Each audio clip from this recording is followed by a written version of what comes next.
నంద్యాల జిల్లా శ్రీశైలం మహాక్షేత్రంలో మకర సంక్రాంతి బ్రహ్మోత్సవాలు ఘనంగా ముగిశాయి. చివరి రోజు బ్రహ్మరాంబ సమేతుడైన మల్లికార్జున స్వామి భక్తులకు దర్శనమిచ్చారు. ఆలయంలో ఉదయం నుంచి అర్చకులు, వేద పండితులు ప్రత్యేక పూజలు నిర్వహించారు. స్వామిని అక్క మహాదేవి అలంకార మండపంలో అశ్వవాహనంలో అవహింపజేసి వాహన పూజలు చేసి ప్రత్యేక హారతులిచ్చారు. అనంతరం విద్యుత్ దీప కాంతుల నడుమ కన్నుల పండుగగా ఆలయ ప్రదక్షిణలు చేశారు.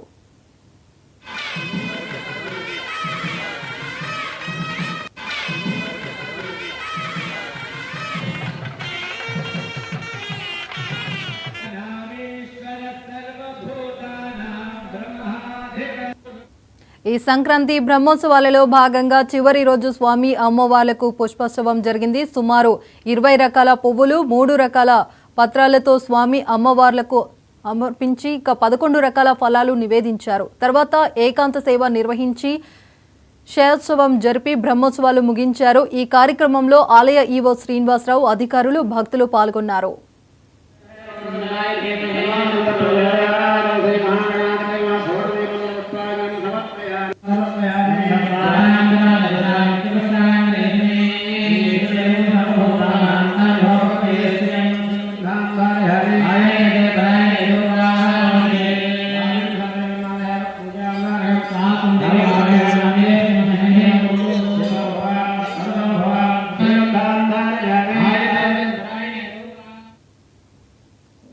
నెల్లూరు జిల్లాలో పెను